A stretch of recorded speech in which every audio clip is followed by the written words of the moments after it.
Meus irmãos queridos, é um prazer novamente revê-los, mesmo que virtualmente, mas nos unirmos no dia do Senhor para cultuar ao Senhor e Pai de nosso Salvador Jesus Cristo, e também saber que a igreja está, independente de temporariamente não poder se reunir em conjunto, está unida nos lares, buscando a Deus e dele recebendo graça e edificação. Isso certamente fortalece e consola o nosso coração.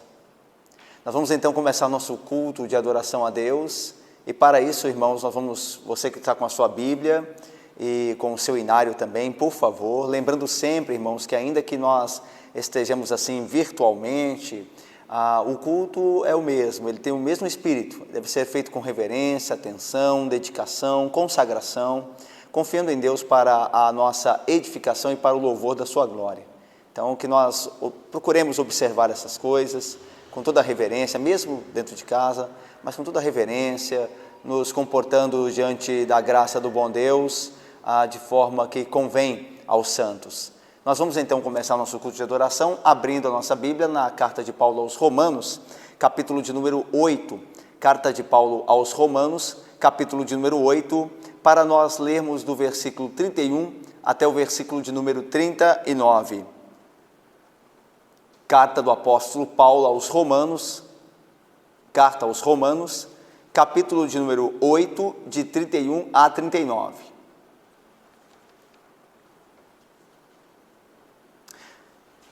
Eu farei a leitura, os irmãos acompanhem então, por favor.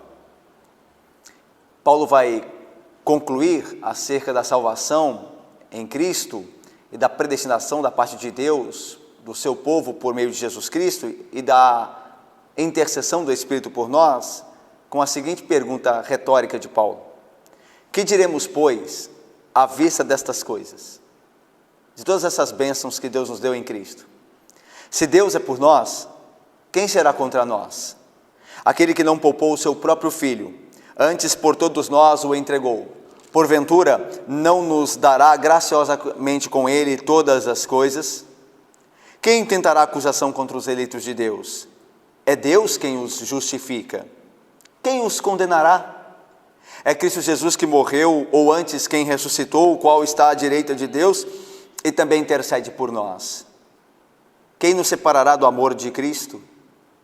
Será tribulação, ou angústia, ou perseguição, ou fome, ou nudez, ou perigo, ou espada? Como está escrito: por amor de ti, somos entregues à morte o dia todo, fomos considerados como ovelhas para o matadouro. Em todas estas coisas, porém, somos mais que vencedores por meio daquele que nos amou. Porque eu estou bem certo de que nem a morte, nem a vida, nem os anjos, nem os principados, nem as coisas do presente, nem do porvir, nem os poderes, nem a altura, nem a profundidade, nem qualquer outra criatura poderá nos separar-nos do amor de Deus que está em Cristo Jesus, nosso Senhor. Meus irmãos, Cristo Jesus morreu e ressuscitou para a nossa segurança eterna, para a nossa salvação plena. Nós louvamos a Cristo, que tanto nos amou, entregando sua vida por nós, para a glória de Deus e para a nossa salvação. Nós vamos cantar, irmãos, abra o seu inário no hino de número 14. Nós cantaremos agora o hino de número 14, louvando a este Deus, Pai do nosso Senhor e Salvador, Jesus Cristo. Hino de número 14, irmãos. Cantemos então, adorando ao Senhor.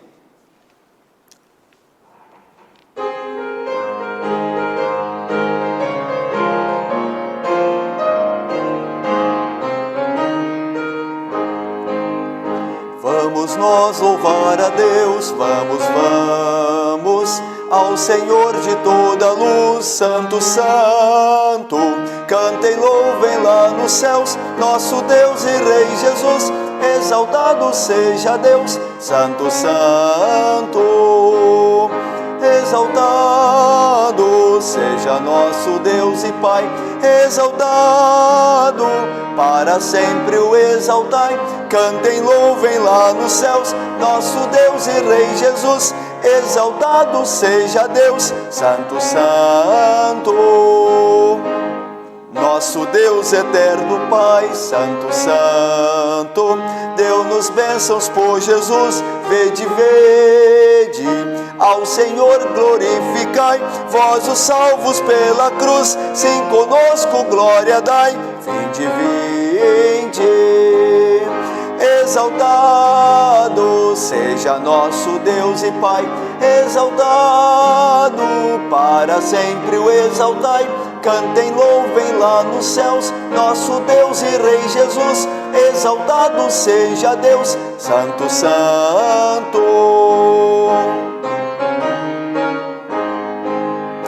Exaltemos nosso Deus, Santo, Santo. Exaltemos com fervor, hoje, hoje. Tributemos todos nós hinos santos de louvor, sim, louvor em alta voz, hoje, hoje. Exaltado seja nosso Deus e Pai, exaltado para sempre o exaltai. Cantem, louvem lá nos céus, nosso Deus e Rei Jesus. Exaltado seja Deus, Santo, Santo. Vamos, irmãos, agora fechar nossos olhos e vamos orar ao Senhor, louvando a Ele pela graça, pelo perdão e pela salvação em Jesus Cristo. Vamos orar, irmãos? Ó Deus Santo e bendito, nós queremos agora Te engrandecer o nome e Te exaltar. Bendito sejas, ó Deus, Pai de nosso Senhor e Salvador Jesus Cristo. Ó Pai, bendito sejas, ó Deus, porque não esquecestes, ó Pai, de nós, em nossa miséria, em nossos pecados, em nossa condenação, ó Pai, na condenação que pairava sobre nós. Porque, ó Deus, é certo que o Senhor poderia nos condenar, ó Deus, porque nós somos pecadores. Mas louvado seja o Teu bendito e santo nome, porque enviaste Teu Filho, porque o Senhor muito nos amou. Enviaste o Teu Filho para morrer por nós e para ressuscitar para a nossa justificação. Ó Deus, nós queremos Te bendizer o nome, ó Deus, porque Tu és um Deus misericordioso, assaz benigno, tardio em irar-se e de grande clemência, ó Pai. Ó Deus, louvado seja o Teu nome. Ó Pai, nós Te bendizemos por Jesus Cristo por nós, aquele que voluntariamente desceu da glória, tomou a sua cruz e morreu para nos salvar. E assim, depois de ressuscitado, após o terceiro dia, ó Deus, nos dá segurança nele, de que nós também viveremos para sempre. Louvado seja a obra da salvação, louvada seja a Trindade, o Senhor, o Teu Filho e o Espírito Santo, ó Pai. Ó Deus, guarda-nos agora na adoração que prestamos ao Senhor, e aos nossos irmãos também que estão nos seus lares, louvando e buscando o Senhor no dia do Senhor. Assim nós oramos, agradecidos, com o perdão dos pecados nós o fazemos. Amém. Meus irmãos, vamos agora, momento de contrição, aquele momento em que nós examinamos a nós mesmos e, através da Bíblia, reconhecemos nossos pecados e os confessamos a Deus. Vamos abrir a nossa Bíblia na primeira epístola de Pedro, lá no final da sua Bíblia, primeira epístola de Pedro, capítulo de número 3, versículo de número 18. Abra sua Bíblia em 1 Pedro, capítulo de número 3, versículo de número 18. Primeira Epístola de Pedro, capítulo 3, versículo 18. Veja o que diz o texto sagrado, o que escreveu o apóstolo Pedro. Pois também Cristo morreu, uma única vez, pelos pecados, o justo pelos injustos, para conduzir-vos a Deus, morto sim na carne, mas vivificado no Espírito. Veja o que Pedro diz aqui, irmãos, que Cristo Jesus morreu uma vez por todas. Ou seja, a morte de Cristo no Calvário é eficaz, é suficiente, é única para nos levar e nos conduzir a Deus. Não é necessário nenhum outro sacrifício. Não é necessário nenhuma obra expiatória a mais. Cristo Jesus realizou perfeitamente a vontade de Deus, de seu Pai e nosso Deus, na cruz, salvando-nos para sempre dos nossos pecados e do inferno. Outra coisa que Pedro diz aqui é que Jesus Cristo não só morreu uma vez por todas e assim eficazmente, mas também ele morreu com um objetivo, para nos conduzir a Deus. Meu irmão, minha irmã querida, a morte de Cristo na cruz por ti, uma vez que você crê ter Jesus morrido por ti, Ele tem te conduzido a Deus, Ele tem te feito confiar mais em Deus, ter mais comunhão com Deus, amar mais a Deus, esperar e crer sempre em Deus.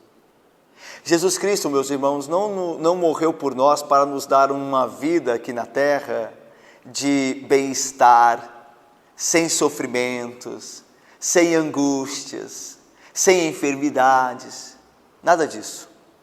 Embora Ele nos conceda a sua graça, que muitas vezes minimiza a nossa vida aqui, nos dando uma vida tranquila e de paz, e em meio a perigos e dificuldades e tribulações, nos consolando, mas a obra de Cristo da cruz tem um objetivo principal, antes de tudo isso, é nos conduzir a Deus, é nos fazer amigos de Deus, como Abraão era, como Davi era, é nos aproximar do Senhor.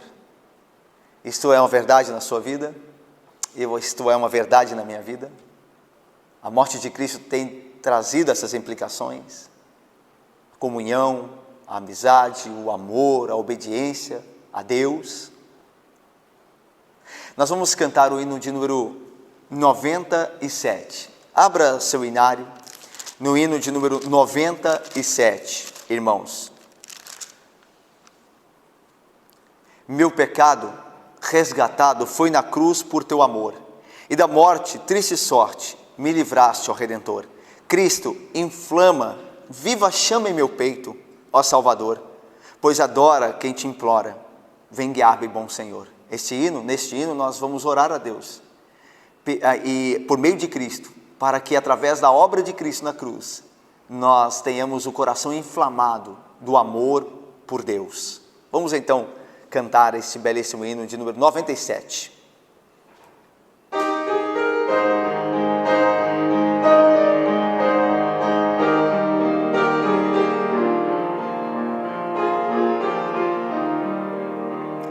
Meu pecado resgatado foi na cruz por teu amor, e da morte, triste sorte, me livraste, ó Redentor. Cristo inflama, viva chama em meu peito, ó Salvador, pois te adora quem te implora, vem guiar-me, bom Senhor. Se hesitante, vacilante, ouço a voz do tentador, tu me guias, me auxilias e me tornas vencedor. Cristo inflama, viva chama em meu peito, ó Salvador, pois te adora quem te implora, vem guiar-me, bom Senhor. Redimida só tem vida a minha alma em teu amor, com apreço reconheço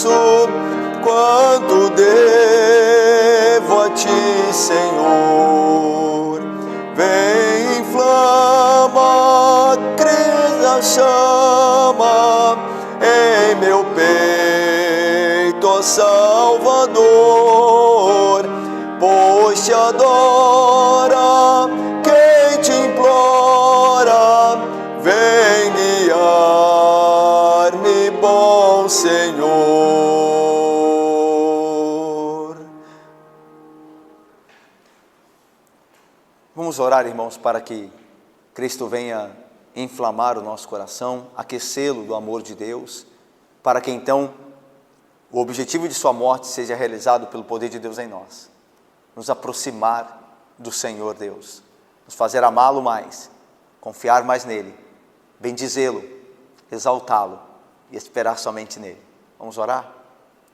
Ó Deus santo e bendito, nós agora, Pai, corados de vergonha, pensando nos objetivos da morte de Cristo por nós, ó Deus, o motivo pelo qual o Senhor enviou o seu Filho para morrer por nós e ressuscitar por nós, nós coramos de vergonha porque nós temos falhado muitas vezes, ó Deus, pelas nossas limitações, pecados e iniquidades, a nos aproximar do Senhor.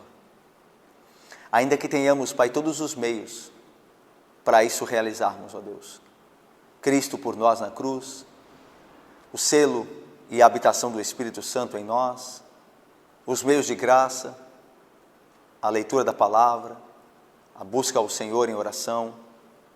Ainda assim, Pai, nós temos sido negligentes.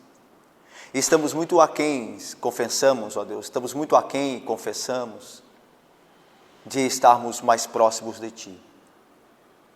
Ó Deus, que a chama do nosso coração, Pai, que o zelo por amar a Ti, que o zelo na luta contra o pecado, sejam mais intensas em nossa vida, mais reais, que nós nos consagremos ao Senhor, ó Deus, pois foi para isso que Cristo veio, padeceu e morreu, e ressuscitou dos mortos, para nos fazer unidos a Ti, ó Deus, e em Ti, ó Pai, esperarmos, confiarmos, bendizermos e sermos fortalecidos, ó Pai. Abençoa-nos, ó Deus. Tenha compaixão de nós, porque sem Ti nós nada podemos fazer. Conduza-nos ao Senhor, ó Deus. Leva-nos para junto de Ti, ó Pai, em comunhão, santidade e amor, ó Deus. Em nome de Cristo Jesus, que para isto morreu e ressuscitou, nós oramos com perdão dos pecados, esperando em Ti. Amém. Meus irmãos, nós vamos agora para um momento de gratidão. E nós temos visto a boa mão de Deus nos auxiliando, nos mantendo durante toda a nossa vida. E também agora, nesses dias difíceis pelos quais nós passamos. Deus não nos desampara. Deus tem cuidado de nós. Vamos abrir a Bíblia no livro de Moisés, chamado Deuteronômio, no capítulo de número 8. Deuteronômio, capítulo de número 8, de 1 a 3. Vou repetir aqui, meu irmão querido, você que está abrindo a sua Bíblia aí. Deuteronômio, capítulo de número 8, dos versículos de 1 a 3, ou dos 3 primeiros versículos deste capítulo 8 de Deuteronômio. Olha o que Moisés, sendo a boca de Deus, disse ao povo do Senhor naquele tempo, e também nos diz pelo Espírito Santo, seus princípios são aplicados a nós. Cuidareis de cumprir todos os mandamentos que hoje vos ordeno, diz Deus através de Moisés, para que vivais, e vos multipliqueis e entreis e possuais a terra que o Senhor prometeu sob juramento a vossos pais. Recordar-te-ás de todo o caminho pelo qual o Senhor teu Deus te guiou no deserto estes 40 anos, para te humilhar, para te provar, para saber o que estava no teu coração, se guardarias ou não os seus mandamentos. Ele te humilhou e te deixou ter fome, e te sustentou com o maná, que tu não conhecias, nem teus pais o conheciam, para te dar a entender que não só de pão viverá o homem, mas de tudo que procede da boca do Senhor viverá o homem. Meus irmãos, as provações, elas têm como finalidade última, enviadas por Deus, nos provar para por fim nos aprovar. O povo de Deus deveria ali, segundo o decreto divino, ser provado na sua fé, para ver onde estava o coração dele, onde o povo havia colocado o seu coração. Por isso Deus permitiu que eles passassem pelo deserto, que eles tivessem um momento fome, para que o coração deles fosse provado ao ali ser constatado a fé ou não no Senhor, que é o sustento verdadeiro. Nós estamos passando por uma crise no mundo e no nosso país. E isso Deus faz para nos provar. Pense só, irmão e minha irmã querida. Quantos de nós podem, por não poder vir à igreja, começar a se distanciar de Deus? Como a fé agora, a nossa fé, é provada. Porque é mais fácil, irmãos, e certamente o é, e é bom, quando nós estamos unidos. E é assim para ser também, certamente. Mas sozinhos nós somos mais provados. Sozinho o nosso coração agora é colocado à prova para ver se nós louvamos, adoramos e amamos a Deus, independente de não podermos estar agora com nossos irmãos. Deus nos prova agora. Por isso, nenhuma provação, nenhuma tribulação sobre o povo de Deus, é lançada sem um propósito santo e bom. Deus nos prova através dessas tribulações para nos aprovar. Mas o meu ponto aqui de gratidão é o seguinte: a Bíblia diz que Deus permitiu ao povo do Egito que passasse fome naquele tempo, mas enviou a eles o maná. Até mesmo em momentos de dura provação, como nós estamos passando nesses tempos, Deus não deixa a sua mão que nos mantém, que nos guarda. Ele não deixa esta sua mão longe de nós. Pelo contrário, Ele continua demonstrando cuidado ao mesmo tempo que nos prova através de circunstâncias adversas. O que o texto diz, é o que Moisés disse, através da inspiração do Espírito Santo. Deus vos permitiu passar fome, mas vos sustentou com o maná. Deus tem permitido a cada um de nós passar por esses momentos difíceis, sem podermos reunir aqui no local próprio da igreja, empregos ameaçados, muita coisa acontecendo. Deus é que permitiu no seu decreto, ainda que isso não anule os agentes maus, os homens, mas no meio disso tudo, Ele certamente há de nos suprir, como supriu o povo no deserto. Deus é bom, irmãos, até mesmo quando Ele nos prova, quando Ele prova o seu povo, Ele não deixa a sua graça, a sua misericórdia. Vamos cantar o hino de número 162. 162. Este hino fala da segurança que nós podemos e devemos ter em Deus, mesmo nas horas difíceis. Quando a tempestade ruge com o seu feroz bramir, como agora o mundo passa por essa tempestade, nós podemos ouvir a voz do Senhor e nos acalmar e nos animar, porque Ele tem guardado e tem cuidado de nós. Vamos então cantar o hino de número 162, irmãos.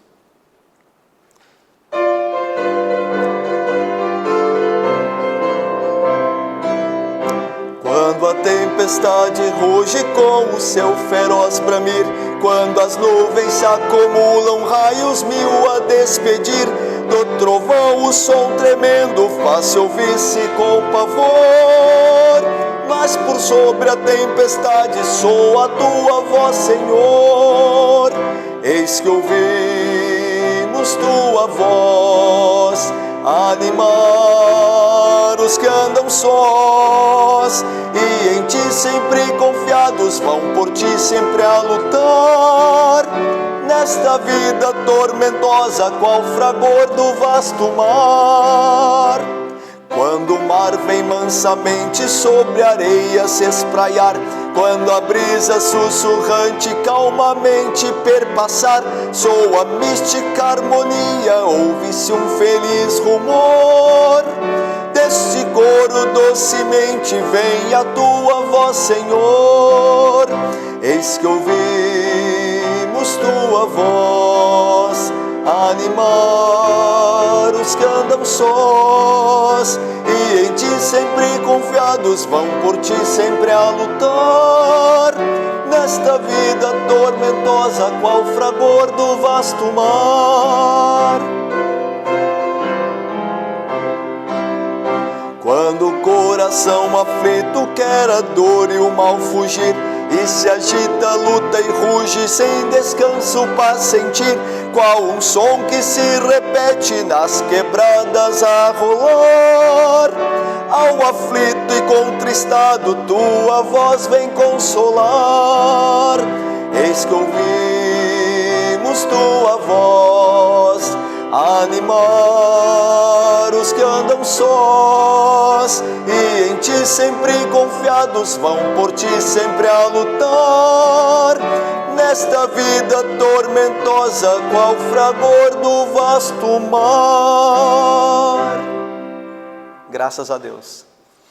Eis que ouvimos tua voz animar os que andam sós. Nós ouvimos a voz de Deus na palavra de Deus, irmãos.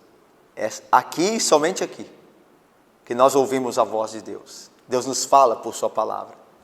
Eis que ouvimos tua voz animar os que andam sós, e em ti sempre confiados vão por ti sempre a lutar. Nesta vida tormentosa, qual fragor do vasto mar. Vamos orar agradecendo a Deus a bênção dele de nos conduzir em paz, em graça, durante esses tempos tormentosos. Ele tem nos sustentado, tem nos dado o que comer, o pão nosso de cada dia, ele tem nos dado acima de tudo graça, perdão, paz, por meio de Jesus Cristo. Vamos orar? Ó Deus santo e bendito, nós louvamos o teu nome, ó Pai, pela tua manutenção para conosco, poderosa manutenção, ó Deus. O Senhor não tem permitido que nos falte nada do necessário para esta vida, Deus. E até mesmo quando o Senhor decreta as provações que vêm sobre nós para nos provar e por fim aprovar-nos pela tua graça, o Senhor no meio delas nos sustenta, nos guarda. Ó Deus, cuida de nós como um Pai amoroso, poderoso. Ó Deus, nós te bendizemos o nome por isso, ó Pai. E nós te exaltamos o nome, Pai, agradecidos porque podemos e devemos confiar em Ti, hoje e sempre, ó Deus. Pai, tem misericórdia da nossa pátria, tem misericórdia do mundo, embora o mundo não mereça, mas que o Senhor use da sua graça conservadora, ó Deus, da sua graça comum, para dar aos homens aquilo que eles não merecem, segundo a tua graça, ó Deus. Paz, tranquilidade, Pai, e que o Senhor preserve muitas vidas, Pai, nesta pandemia, e que o Senhor também, Pai, sustente aqueles que têm os seus empregos ameaçados, alguns já até perderam os seus empregos, nós estamos vendo aqui também na nossa pátria isso acontecer. Ó Deus, que aqueles que dentre o teu povo, ó Pai, passam por esse momento tão turbulento, tão difícil, ó Deus, que o Senhor esteja ali certamente, ó Pai, como o Senhor está e estará, consolando, fortalecendo e mantendo a vida desses nossos irmãos queridos. Ó Pai, muito obrigado pela bênção que o Senhor tem dado em manter, ó Deus, o teu povo, ó Pai, tanto na bonança, quanto na tribulação, quanto na dificuldade. Ó Deus, abençoe aqueles também dizimistas e ofertantes, ó Pai. Eles têm confiado em Ti nessas horas difíceis, e o Senhor disse que poderia sim ser feita a prova do Senhor neste caso, que o Senhor, recebendo os dízimos e ofertas de um coração grato, confiante, o Senhor abriria as janelas do céu e derramaria bênção sem medida sobre esta vida.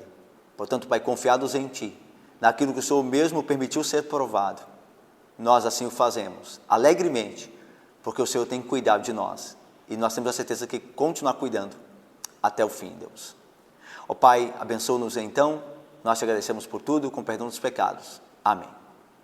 Meus irmãos, todo domingo nós lembramos aqui do nosso compromisso alegre, bendito, com relação aos dízimos e ofertas. Nós não estamos podendo ofertar e dizimar quando reunidos aqui momentaneamente, isso nos é impossível. E nós pedimos a Deus que restabeleça a reunião do povo dele, a reunião da igreja, a Assembleia dos Santos. Mas enquanto isso não é possível, também dentro do decreto de Deus, Ele quer nos provar a nossa fidelidade, através dos dízimos e ofertas. Então, meus irmãos, fiquem atentos, por favor, às demandas da obra de Deus aqui em Icaraí, através de nossa igreja, os nossos compromissos mensais, e entre em contato com o tesoureiro. Os dados bancários da agência da igreja estão sendo semanalmente atualizados nos grupos de WhatsApp, eles estão sendo postados ali, colocados ali, para que os irmãos possam fazer suas transferências, ou até mesmo aquele que pode sair de casa, fazer o seu depósito bancário. Mas continue sendo fiel, Deus muito te abençoará, Ele te exaltará, como Ele prometeu. segundo a graça de Deus, a todo aquele que confia nele também através dos dízimos e ofertas, agradecendo a ele por tudo quanto ele tem feito. Meus irmãos, nós vamos então agora ouvir a voz do Senhor neste domingo, e nós para isso vamos retornar ao Evangelho de Lucas.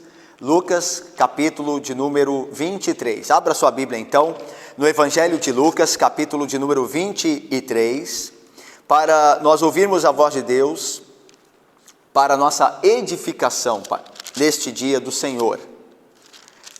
Através de sua palavra, nós seremos edificados. Lucas, capítulo de número 23, nós faremos a leitura do versículo 26 ao 31. Lucas 23, de 26 a 31. Meus irmãos, antes de nós começarmos nossa pregação, os irmãos foram informados no dia de ontem, no grupo da igreja no WhatsApp, no grupo do Clube do Livro, que nós entramos na chamada Semana Santa, e no próximo domingo nós comemoramos a Páscoa, que é a ressurreição de Cristo. Nessa semana nós teremos algumas atividades diferentes, a nossa dinâmica será diferente. Nós hoje vamos ver no Evangelho de Lucas o início da Via Crucis, daquela via dolorosa, a qual Jesus passa por ela até chegar ao Gólgota, onde ele seria crucificado. Na quinta-feira, meus irmãos, nós não veremos 1 Coríntios, como estamos acostumados no estudo, mas voltaremos a Lucas e veremos então a crucificação do Senhor Jesus. Então hoje nós veremos a Via Crucis, o caminho dele à cruz. Na quinta-feira nós veremos no texto de Lucas ainda, no Evangelho de Lucas, a crucificação de Jesus Cristo. Na sexta-feira, atenta aí para isso, irmão. Na sexta-feira, às 10 da manhã, tudo isso no canal do YouTube, tudo isso por onde vocês estão me vendo agora. Na sexta-feira, às 10 da manhã, um horário diferente, às 10 da manhã, nós veremos a morte e o sepultamento de Jesus Cristo. Na sexta, às 10 da manhã. E no domingo que vem, às 10 da manhã, que é um horário diferente desse hoje nosso, esse hoje nosso é às 19h30, às 18h30, melhor dizendo, 18h30, mas no próximo domingo, às 10 da manhã, nós veremos a ressurreição de Jesus.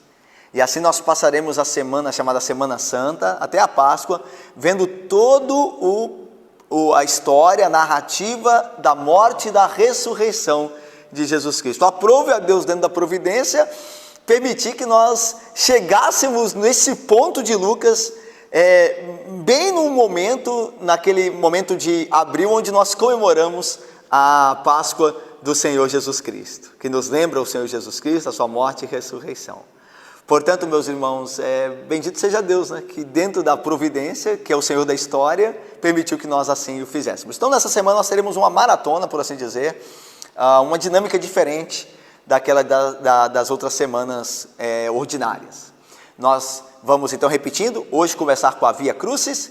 Na quinta-feira, às 19h30, nós veremos a crucificação de Jesus Cristo. Na sexta-feira, às 10 da manhã, nós veremos a sua morte e o seu sepultamento. E por fim, no domingo próximo, às 10 da manhã, nós veremos a sua ressurreição, narrada por Lucas. Então, ok? Vamos então agora ao início da Via Crucis, do caminho de Jesus até o Gólgota, ao Monte da Caveira, onde ele seria crucificado. Lucas, capítulo de número 23, de 26 a 31. Acompanhe comigo a leitura na sua Bíblia, é importante que você o faça. Veja aí na sua Bíblia a leitura da palavra de Deus. E como o conduzissem, constrangendo um sirineu chamado Simão, que vinha do campo, puseram-lhe a cruz sobre os ombros, para que a levasse após Jesus. Seguia-o numerosa multidão de povo, e também mulheres que batiam no peito e o lamentavam. Porém, Jesus, voltando-se para elas, disse: Filhas de Jerusalém, não choreis por mim, chorai antes por vós mesmas e por vossos filhos. Porque dias virão em que se dirá: bem-aventuradas as estéreis, que não geraram, nem amamentaram. Nesses dias dirão aos montes: cai sobre nós e aos outeiros, cobri-nos, porque se em lenho verde fazem isto, que será no lenho seco? Vamos orar mais uma vez? Ó Deus santo e bendito, conduza-nos, ó Pai, em tua palavra agora. Dá-nos pelo Espírito Santo fidelidade na exposição da mesma, e que ela fortaleça, console, anime o nosso coração e faça-o descansar na obra redentora do nosso Senhor e Salvador Jesus Cristo, que tanto nos amou, indo à cruz por nós, em nosso lugar. É em nome dele que nós oramos, com perdão dos pecados.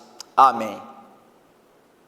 Meus irmãos, o processo injusto e manchado de julgamento de Cristo está de fato terminado. E ele agora é entregue por Pilatos, como nós vimos no domingo passado, à disposição e vontade dos homens maus, líderes de Jerusalém, e daquele povo que de maneira ensandecida gritou: crucifica-o, crucifica-o. Jesus Cristo é entregue na mão dos pecadores. Cumprindo então a profecia do próprio Deus no Antigo Testamento, que ele seria entregue na mão dos malfeitores, por amor do seu povo, para o resgate de muitas almas, para a salvação de muitos. Deus está de fato conduzindo todo o processo como Senhor da história, através do seu decreto eterno. O Cristo está sendo entregue pelos nossos pecados. O processo é terminado então, e Jesus Cristo agora ele está pronto a deixar Jerusalém, a cidade, saindo dela e ir em direção ao Gólgota, que era o lugar chamado da caveira, porque o monte Gólgota, onde eram crucificados os criminosos, os malfeitores, tinha a forma de um crânio. Daí o nome, Monte da Caveira, o Gólgota.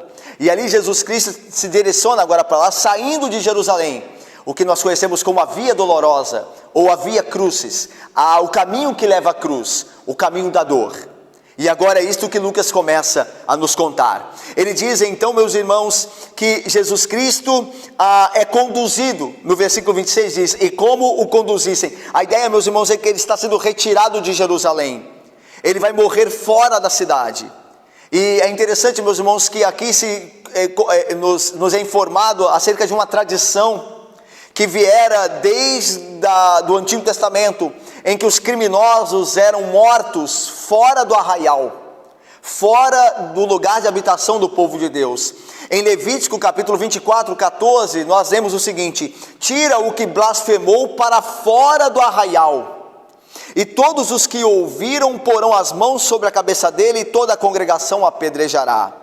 Em Números 15, 35 e 36, diz assim: então disse o Senhor a Moisés: tal homem, o que pecara, será morto. Toda a congregação o apedrejará fora do arraial. Levou, pois, toda a congregação para fora do arraial, e o apedrejaram, e ele morreu, como o Senhor ordenara a Moisés. Então, a lei de Moisés dizia que todo criminoso deveria ser morto fora do arraial, fora do lugar da habitação do povo de Deus. Alguns teólogos creem, meus irmãos, que por conta do sangue maldito que era derramado, o sangue de um criminoso, o sangue de um malfeitor que era derramado na terra, então não poderia ser derramado na terra santa, em Jerusalém, no lugar da habitação do povo de Deus. Aquele sangue tinha que ser derramado longe da terra. Havia esta tradição, este entendimento, este costume. Então o homem era morto, o malfeitor era morto fora do arraial, e aqui no texto de Lucas, fora da cidade de Jerusalém. Ele não poderia ser morto dentro daquilo que era considerada a cidade santa pelos judeus.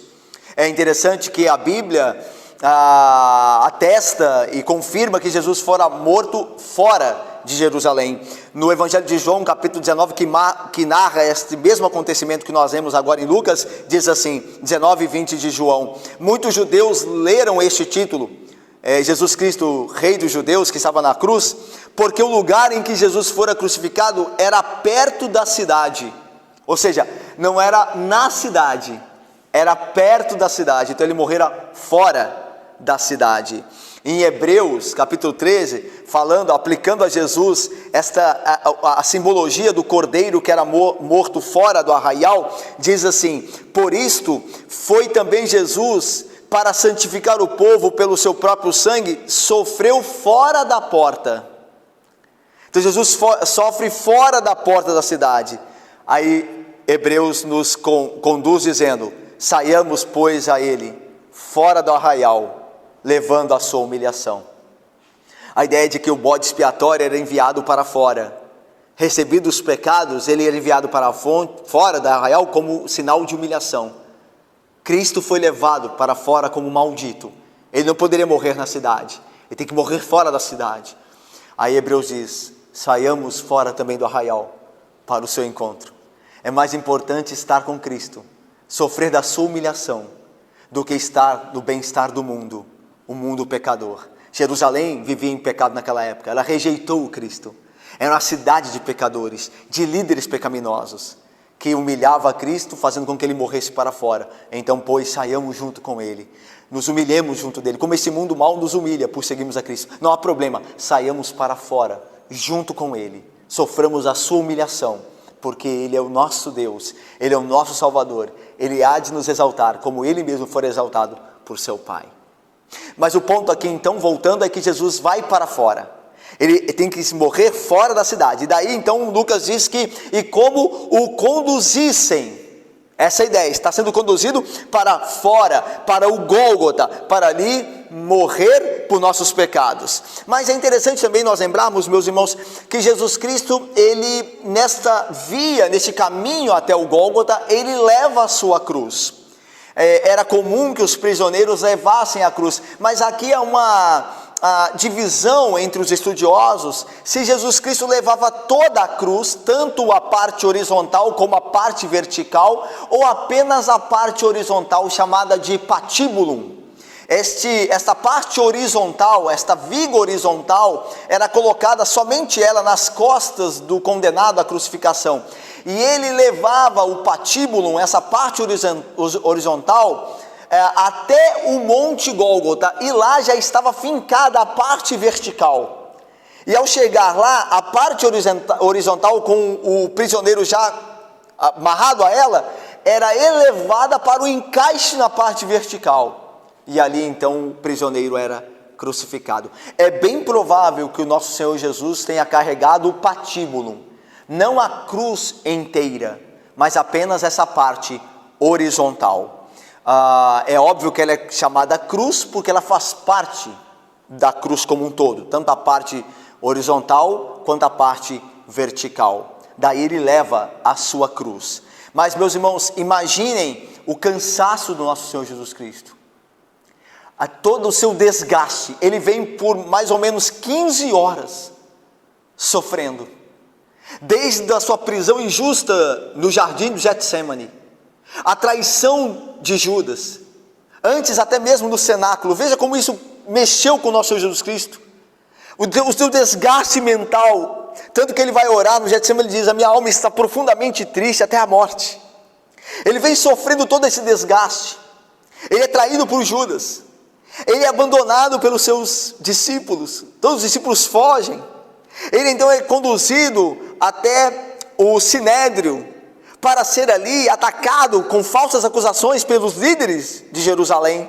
Depois ele é conduzido a Pilatos, um romano, um gentio, que também de fato o trata com certo desprezo e com certa falta de atenção. Depois ele é conduzido a Herodes, que zomba, despreza dele. Todo esse momento, depois ele volta a Pilatos, e Pilatos ordena o açoite a Jesus Cristo, sobre Jesus Cristo. E ele volta então, depois de ser açoitado, tentando Pilatos livrá-lo da pena de morte. Ele volta, mas então o povo pressiona, os líderes pressionam, até que Pilatos cede e o entrega à morte. Imagine tudo isso, irmãos. Durante 15 horas, mais ou menos, ele passa por todo esse processo. E agora ele tem que ir até passando pela Via Cruz, até o Gólgota, carregando o patíbulo. Certamente as forças do nosso Senhor Jesus Cristo, homem como era, irmãos, ele não era um super-homem no sentido de humanidade. Ele era um homem como eu e você. Ele sentiu fome, lembra-se? que ele foi tentado por Satanás para comer, transformar a pedra em pão, porque tendo jejuado sentiu fome. E quando ele esteve junto da mulher samaritana, que ele sentiu sede, pediu: dai-me de beber. Que quando ele estava no barco com os discípulos, antes da tempestade, ele dormia. Ele era um homem como eu e você. Seu corpo estava desgastado. Havia grande estresse na sua mente, pelos momentos que ele passara. E acrescenta-se tudo a isso agora, ele tem que levar a sua própria cruz até o Gólgota. Lucas continua dizendo: e como o conduzissem, constrangendo um sirineu chamado Simão, que via do campo, puseram-lhe a cruz sobre os ombros, para que a levasse após Jesus. A ideia, meus irmãos, é que enquanto Jesus era retirado de Jerusalém, ele era conduzido para fora em direção ao Gólgota, como vimos, havia pessoas passando por entre ele na via Crucis, nas ruas de Jerusalém, enquanto viam sendo considerado como maldito, um criminoso, conduzido para a morte. E dentre esses homens que circulavam ali, dentre a multidão, como nós vimos, que seguia Jesus, passava um homem chamado Simão, chamado aqui de Cirineu. A ideia aqui, meus irmãos, de Cirineu é o título dado àqueles que pertenciam a Cirene. Cirene, meus irmãos, é uma cidade ainda que existe no norte da África. Ela fica ao oeste do Egito, hoje conhecida a região pertencente ao Líbano, ou melhor, a Líbia. Essa cidade é de fato pertencente à Líbia. E ali no continente africano, ao norte deste continente, está a cidade de Cirene.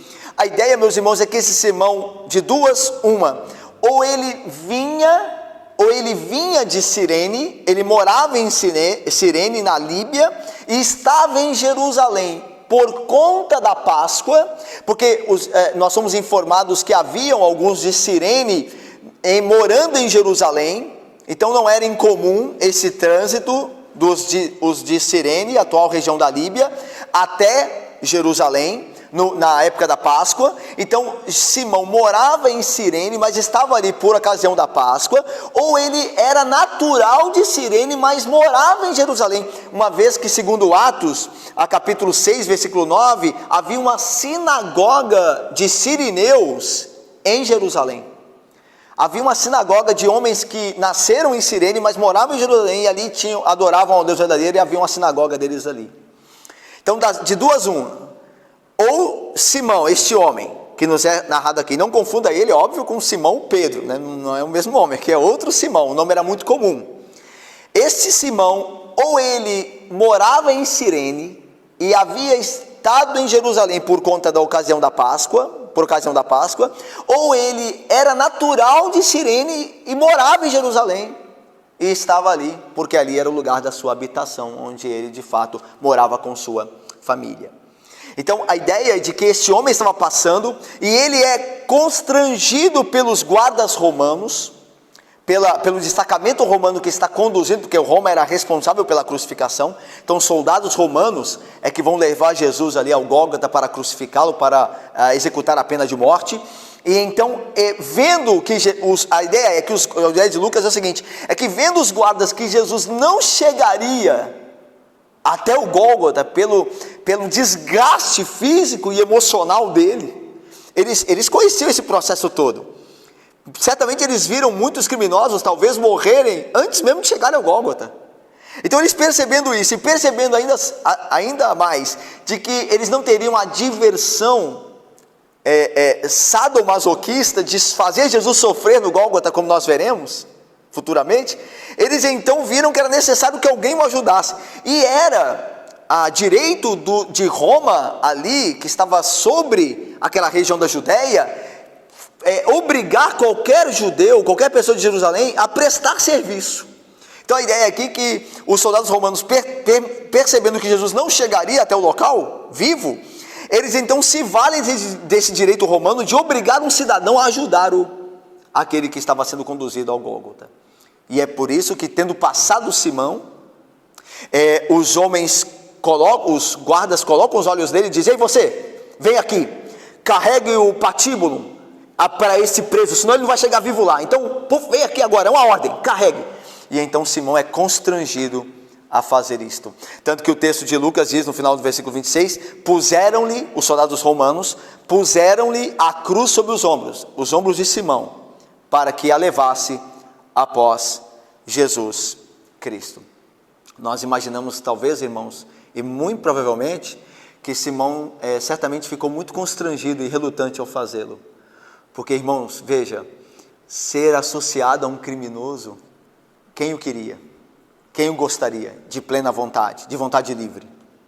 Quem gostaria de ser visto carregando o madeiro? Maldito todo aquele que for pendurado no madeiro. Era um símbolo de vergonha. Era um símbolo de fato, de humilhação. E Simão é obrigado pelos guardas romanos a levar a cruz de Cristo. Certamente ele pode ter até relutado na mente dele e ido em contragosto, ido a carregar o patíbulo. Mas veja como isso posteriormente se tornou uma bênção para ele. Veja como Deus usa caminhos misteriosos. Talvez, muito provavelmente, eu e você não gostaríamos de estar no lugar de Simão. Talvez ele não fosse um seguidor de Cristo. A Bíblia não diz nada. Talvez ele nem cresce em Jesus. E talvez ele acreditasse que Jesus deveria mesmo morrer, que ele era esse mesmo agitador da massa. Mas a Bíblia diz que este episódio, posteriormente, produziu bons frutos. É muito possível que Simão tenha se tornado um crente. Porque a Bíblia diz que os filhos de Simão, Rufo e Alexandre, faziam parte da comunidade cristã. Quando Marcos escreve o seu evangelho, o evangelho de Marcos, ele circula entre os romanos.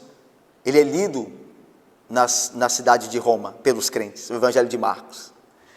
Marcos, narrando essa passagem, lá no capítulo 15, ele faz menção de Simão também, mas ele coloca assim, Simão, vírgula, o pai de Alexandre e de Rufo. A ideia de Marcos é informar a comunidade romana o seguinte, os crentes lá em Roma, olha, quem carregou a cruz, o madeiro para ajudar o nosso Jesus Cristo, é o pai desses irmãos que vocês têm aí, Alexandre e Rufo. E por que nós sabíamos que, podemos imaginar que Alexandre e Rufo eram conhecidos de Roma? Porque é muito provável que, posteriormente à morte de Cristo, Simão e a esposa dele, junto com os filhos, foram morar em Roma. Tanto que o apóstolo Paulo, escrevendo a sua carta aos romanos, escrevendo a sua carta aos romanos, lá em Roma, ele escreve o seguinte no final, nas saudações finais, saúda a Rufo, manda um abraço a Rufo, eleito no Senhor, a sua mãe e minha. A ideia é de que a mãe de Rufo, esposa desse Simão, prestava ajuda a Paulo, o apóstolo. E Paulo a chamou de mãe. Então dizia assim, Rufo, você que está em Roma, Rufo, um abraço para você, viu? E manda um abraço para sua mãe e minha. Então, a ideia é de que eles moravam naquele tempo em Roma. E a família desse Simão era toda convertida.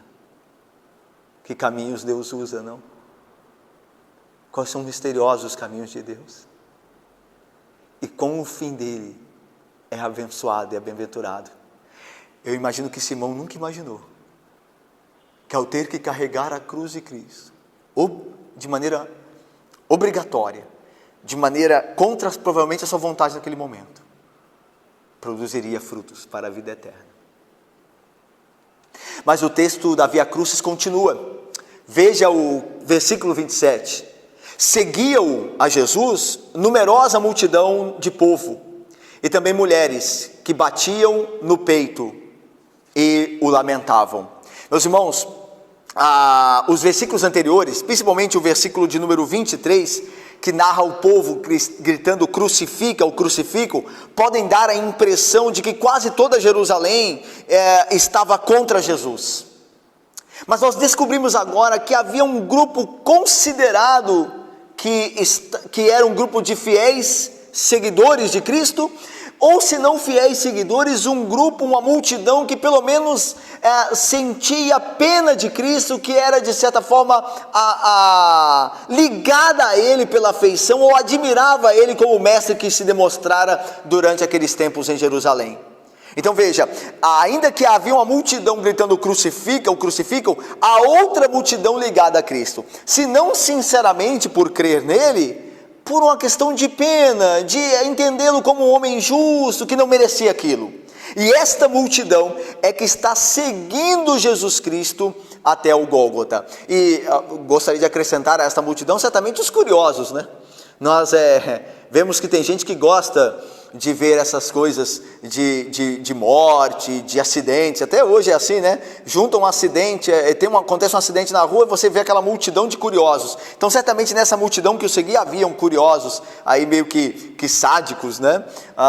Que gostariam de ver ali a crucificação. Então havia uma mistura de pessoas nessa multidão que seguia a Jesus. E Lucas diz que haviam mulheres entre essa multidão que o seguia, que batiam no peito e lamentavam. A ideia aqui, meus irmãos, era muito comum nos momentos fúnebres, nos momentos de morte, estarem ali as carpideiras, né? Era o título que se dava, o nome, a designação que se dava às mulheres que eram pagas para chorar num velório, né? Mas aqui, certamente, nós podemos entender que essas choravam sinceramente, porque Jesus não vai expor a falta de sinceridade delas no choro. Vai dizer antes, como nós vimos, que elas chorem antes por elas e pelos seus filhos do que por ele. Mas a ideia de que o choro era verdadeiro, que era sincero o choro dessas mulheres, que lamentavam por Cristo, pela sua caminhada até a morte. Então havia esse grupo de mulheres que choravam enquanto batiam no peito, que era um símbolo de humilhação, um símbolo aqui, um ato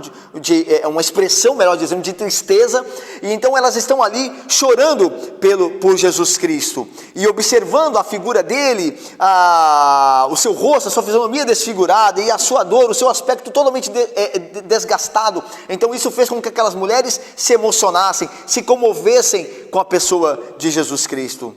Mas vejam que Jesus Cristo, virando-se para elas, disse, olha o versículo 28, porém Jesus, voltando-se para elas, disse, filhas de Jerusalém, não choreis por mim, chorai antes por vós mesmas e por vossos filhos.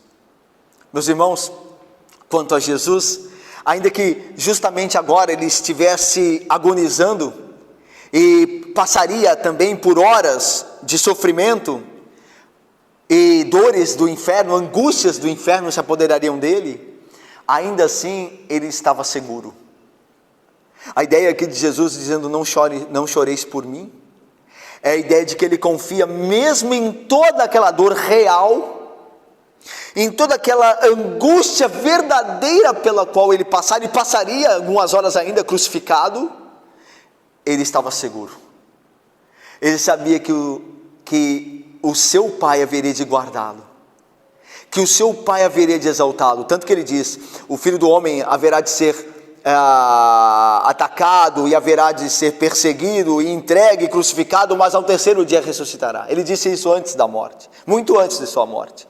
Ele sabia que o seu futuro era seguro, mas não seria seguro o futuro daquelas mulheres de Jerusalém e seus filhos, se eles não se arrependessem.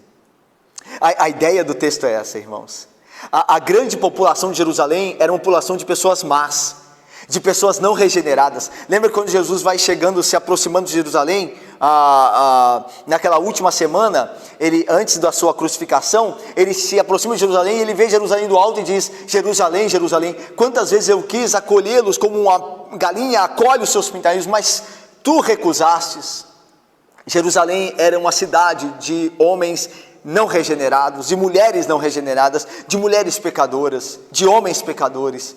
Então por isso Jesus diz, olha, vocês deveriam chorar por vocês e não por mim, porque a minha vida está guardada em meu Pai, eu ressuscitarei dos mortos, eu serei exaltado ao final de tudo isso, mas se vocês não se arrependerem, vocês serão destruídos, vocês deveriam chorar por vocês e por vossos filhos. É interessante que a designação filhas de Jerusalém é uma designação própria já do Antigo Testamento. Antes de Jesus dizê-la aqui, no Antigo Testamento nós já vimos textos que falam as mulheres de Jerusalém chamando-as de filhas de Jerusalém. E é interessante que também, por exemplo, no profeta Isaías, há muito dessa designação usada num contexto de juízo. Lá em Isaías, muitos textos dizem, as vossas filhas, quando Isaías se reporta e proclama a mensagem de juízo de Deus a Jerusalém, diz assim, as vossas filhas, Jerusalém, serão destruídas, as vossas filhas lamentarão, e haverá choro das vossas filhas e dos vossos filhos. Daí a ideia de Jesus usar o termo aqui, filho de Jerusalém, é a ideia de que ele está anunciando o juízo que virá sobre aquela geração. O juízo divino virá sobre eles, e eles deveriam chorar por isso, antes de apenas se comoverem por ele. Esse juízo chegara a Jerusalém, como nós já vimos até aqui na igreja reunida, né? Nós já vimos em sermões outrora proclamados. O juízo de Deus veio sobre Jerusalém no ano 70. Lembram-se? Por meio de Tito, aquele general romano, que invadiu Jerusalém no ano 70, tendo-a cercado, invadiu Jerusalém e trouxe morte e terror sobre aquela cidade, no ano 70 depois de Cristo. Jesus estava falando disso.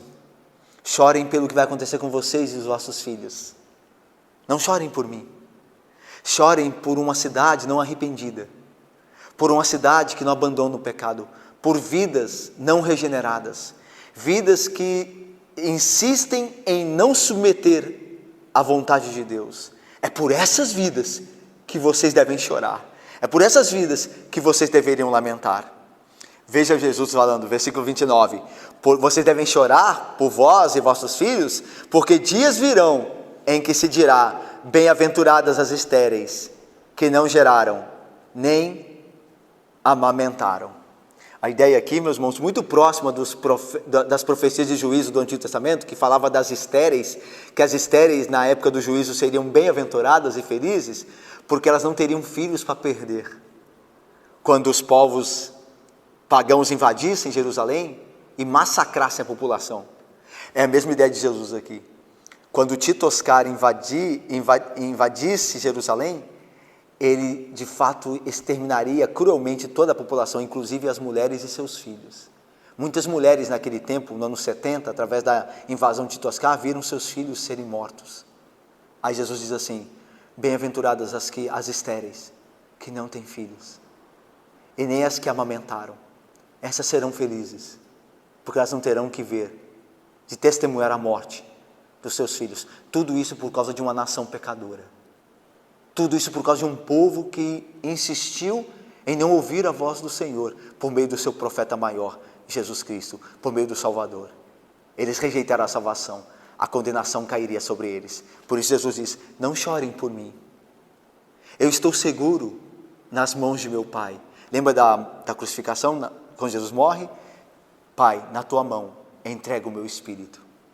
Jesus sempre esteve seguro, mesmo que passando por dor e sofrimento reais, verdadeiros, intensos, ele sempre teve certeza da proteção, do amparo de seu Pai. Mas não, essa certeza não podiam ter aqueles de Jerusalém que viviam em pecado. Por isso Jesus diz, não chorem por mim, chorem por vós e por vossos filhos. Versículo 30 diz, nesses dias, continua Jesus, dirão aos montes, cai sobre nós, e aos outeiros, cobri-nos. Porque se em lenho verde fazem isto, versículo 31, que será no lenho seco? O versículo 30, Jesus diz assim, nesses dias, que dias? Esses dias que ele profetizou, os dias de Tito Oscar, ano 70, nesses dias os homens dirão, cobri-nos, ó montes, caiam sobre nós os outeiros. A ideia, meus irmãos, é que naquele dia de juízo divino, por meio da mão de Tito, o general romano, o instrumento de Deus para julgar o seu povo, era preferível a morte do que passar por aquele sofrimento. Era preferível a morte do que cair nas mãos de um exército estrangeiro e opressor. Era melhor morrer antes. Daí a ideia de cai sobre nós montes e cobri-nos outeiros. É melhor morrer antes do que viver nesses tempos.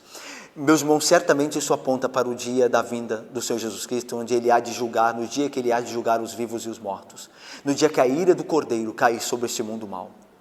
Os ímpios, naquele dia, dirão: caia sobre nós os montes, e que os outeiros nos cubram da ira do Cordeiro. Isso está em Apocalipse. É interessante que o mesmo texto, as mesmas palavras são repetidas em Apocalipse. Olha o que diz lá: montes e rochas, dizem os homens ímpios no dia do retorno de Jesus, montes e rochas caiam sobre nós e nos escondam da face daquele que está sentado no trono e da ira do Cordeiro, porque chegou o dia da sua ira. Quem poderá resistir? É melhor a morte, seria melhor a morte, se possível fosse, porque ninguém escapará da ira do Cordeiro, mas se possível fosse, era melhor a morte do que estar diante do Deus justo e vingador.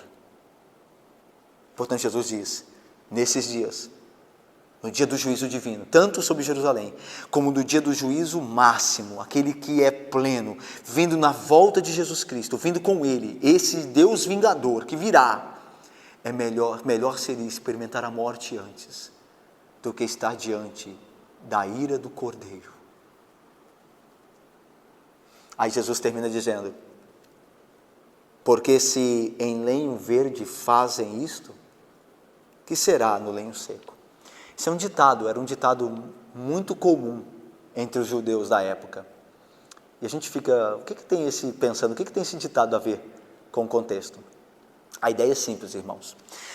O lenho verde e o lenho seco é a madeira verde e a madeira seca. A madeira verde, meus irmãos, é a madeira úmida. Ela é difícil de queimar. E o fogo, a ideia do fogo e de queimar aqui não pode estar separada do texto, da ideia do texto, do contexto, porque é juízo, lembra? Estou falando de juízo. Olha, naquele dia do juízo, os homens dirão: caia sobre nós os montes, esconda-nos, cubra-nos os outeiros. Vocês devem chorar por vocês, pelo que há de acontecer, pelo que virá sobre vocês. É juízo. E juízo, o fogo é símbolo de juízo. Daí a ideia de madeira verde e madeira seca. Porque a madeira verde, por ser úmida, ela é difícil de queimar. Mas a madeira seca é extinguida no fogo rapidamente. Daí a ideia de Jesus é o seguinte: Jesus, é comparado ao lenho verde. E os ímpios de Jerusalém, e todos os ímpios da terra, são comparados ao lenho seco. A ideia de Cristo é o seguinte: se estão fazendo isto com um justo, se Deus permitiu no seu decreto, estabeleceu no seu decreto, que o justo sofresse na mão dos homens como está sofrendo tão terrivelmente, o que Deus não fará aos ímpios? Essa é a ideia. Se Deus em seu decreto permitiu que o seu santo Filho passasse por esse sofrimento pelo qual vocês choram, mulheres, agora, o que Deus não fará àqueles inimigos de seu Filho? Daí Jesus então diz: porque se em lenho verde fazem isto, o que farão, ou o que será do lenho seco? Se Deus Pai permitiu que Jesus Cristo passasse por isso, para salvar pecadores, o que Deus fará com os pecadores que rejeitarem o Filho? Meus irmãos, nós terminamos aqui com duas aplicações desse texto de Lucas que narrou o caminho doloroso, o caminho da cruz de Jesus Cristo.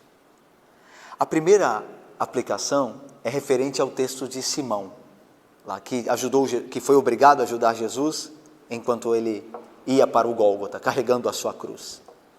Meus irmãos, como Deus usa da sua providência naquilo que julgamos improvável para demonstrar sua graça e amor.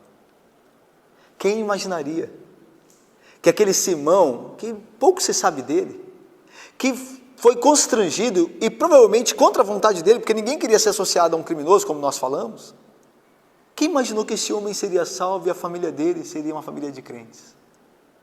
Quem poderia imaginar?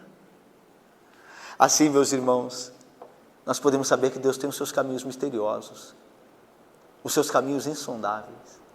Quem pode entender os caminhos de Deus? Por que Deus faz isso ou faz aquilo? Por que Deus não converteu ainda meu pai ou a minha mãe? Ou por que Deus ainda não converteu aquela pessoa que eu amo tanto? Por que aquela pessoa ainda anda tão longe do caminho do Senhor? Meus irmãos, Deus tem os seus caminhos misteriosos. Tem a sua providência, que é, meus irmãos, muitas vezes, de fato não sondável, que não pode ser sondada, mas nós devemos confiar nele sempre. Ele tem os seus caminhos, e todos os seus caminhos são justos, bons e agradáveis. Deus salvou a família de Simão, dentro de um contexto improvável. Deus pode salvar nossas famílias também, nossos queridos. Ele tem os seus caminhos misteriosos. E certamente, como nós falamos, esse caminho misterioso de Deus levará à felicidade do seu povo, mesmo que seja em percursos humilhantes, atribulados. Certamente nós chegaremos ao lar celestial seguros, guardados, para sempre, felizes. Segunda aplicação tem a ver com o segundo texto, a segunda parte do texto, que é as mulheres que choravam por Jesus, e Jesus disse a elas que elas deveriam chorar antes por elas e pelos seus filhos. Meus irmãos, ao olharmos o sofrimento de Cristo, deveríamos nos preocupar com o nosso estado de miséria. Cristo não quer solidariedade para com ele, mas antes, conversão. Vocês se lembram que há um tempo atrás, uns anos atrás, no período de Páscoa também, foi lançado um filme sobre a paixão de Cristo, sobre a história de Cristo, as últimas horas dele até a cruz.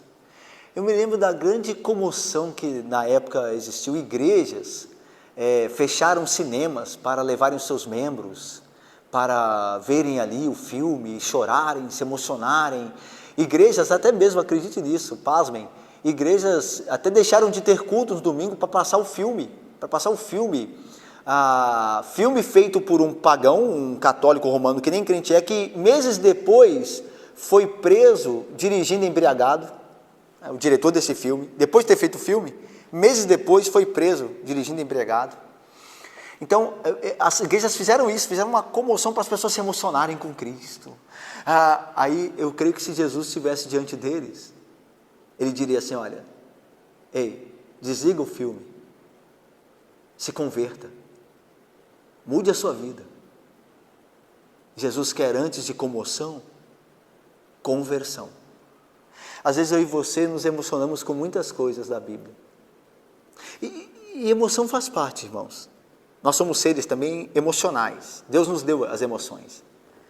Mas, meus irmãos, emoções que não levam a arrependimento, a conversão, não adianta de nada. Viu?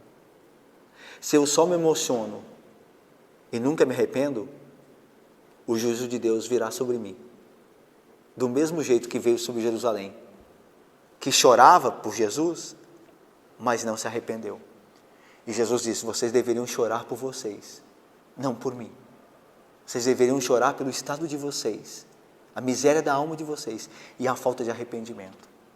Portanto, irmãos, devemos nos arrepender e nos converter a Deus, antes de nos emocionar com coisas religiosas, com a história de Cristo. Antes disso, Cristo não quer que ninguém fique só chorando por Ele, lamentando por Ele. Mas Cristo quer agora, Cristo ressurreto, glorificado, junto ao Pai, à destra de Deus, quer que nós nos convertamos, quer que nós criamos nele e entreguemos a vida a Ele, e mudemos de vida. É isso que Ele exige, e não menos que isso, que Ele requer de nós, segundo a sua graça e poder. Que Deus nos abençoe e nos guarde. Amém, irmãos. Nós vamos orar, agradecendo a Deus, e vamos encerrar nosso culto aqui. Nosso culto público, né? Nosso culto aqui, virtual, porque o culto de adoração a Deus continua na vida, no lar, esse sempre continua, esse não tem fim. Vamos orar? Ó Deus santo e bendito, muito obrigado, ó Deus, por Jesus Cristo por nós. Muito obrigado, ó Deus, pelos teus caminhos, muitas vezes misteriosos, que nos conduzem a Ele. Ó Pai, quantas coisas nós passamos em vida para chegarmos diante do Senhor, em Cristo Jesus, arrependidos e conversos. Pai, louvado seja o teu nome. Que tem os seus caminhos, ó Pai, que nós não podemos sondar a profundidade deles, mas nós sabemos que são caminhos de paz, justos, santos, bondosos, perfeitos. Pai, ajuda-nos a confiar na Tua providência, que por fim nos levará salvos para o Teu reino, ó Deus, em Cristo Jesus. Senhor, nós te pedimos, ó Pai, que nos dê conversão verdadeira, arrependimento real, ó Deus. Muitas vezes nós choramos pelos nossos pecados, mas nós não abandonamos nossos pecados.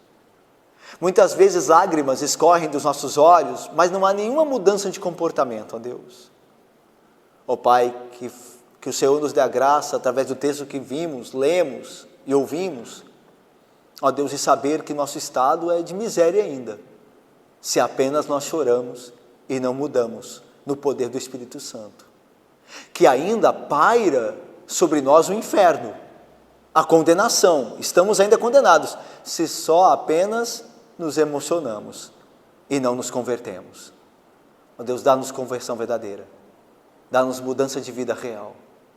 Pai, nós esperamos em Cristo, opera isto em nós, por meio de seu Filho, todo-poderoso Deus e Salvador, ó Deus. Ó Pai, nós confiamos em Ti e entregamos, consagramos nossa vida ao Senhor, ó Deus.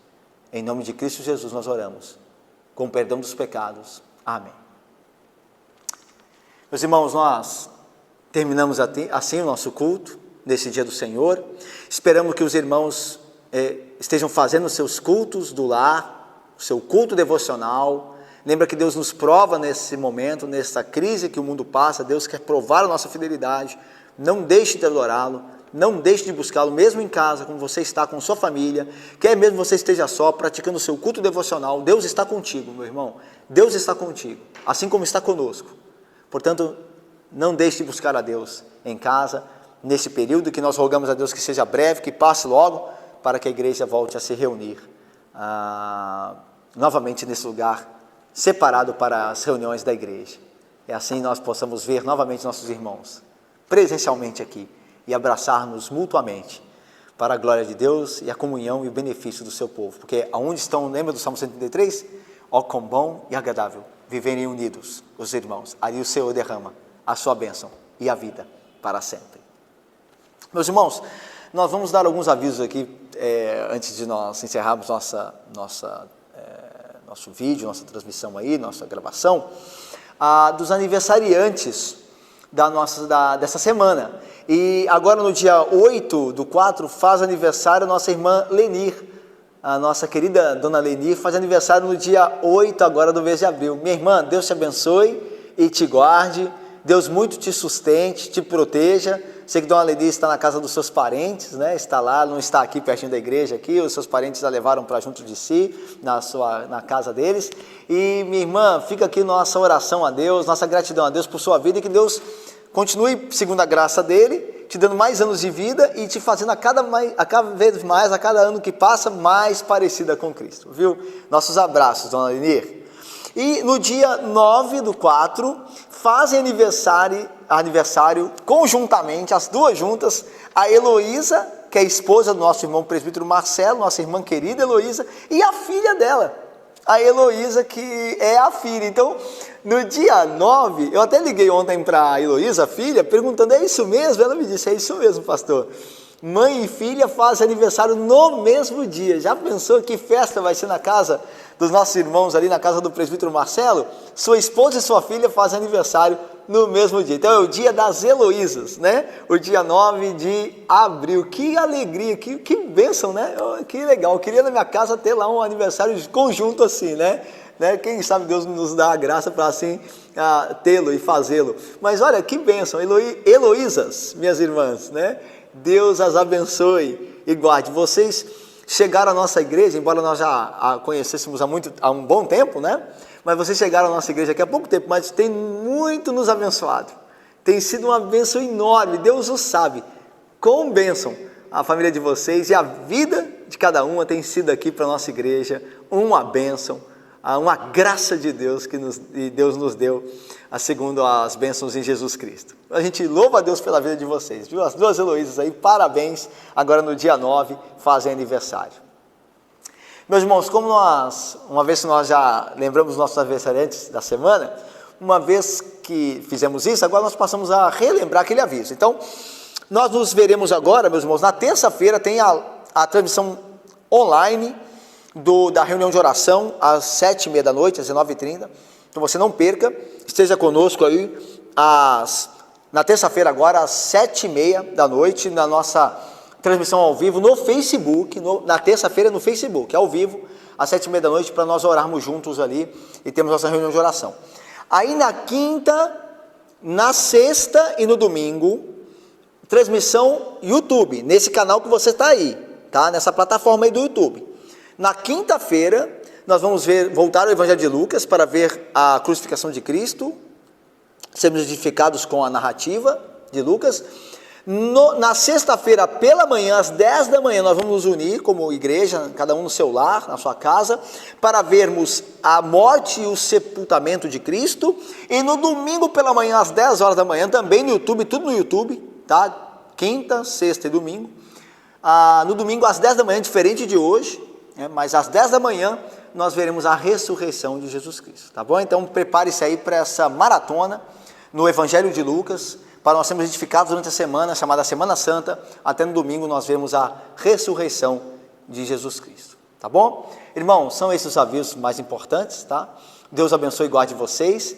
A gente pede a Deus, como nós falamos, estamos rogando a Ele, orando a Ele, para que em breve nós estejamos juntos, com a graça do bom Deus, tá bom? Deus abençoe, você tenha um bom domingo, tá? Um bom final de domingo, Deus vos guarde e continue sustentando a cada um de vocês. Deus abençoe e um abraço, irmãos.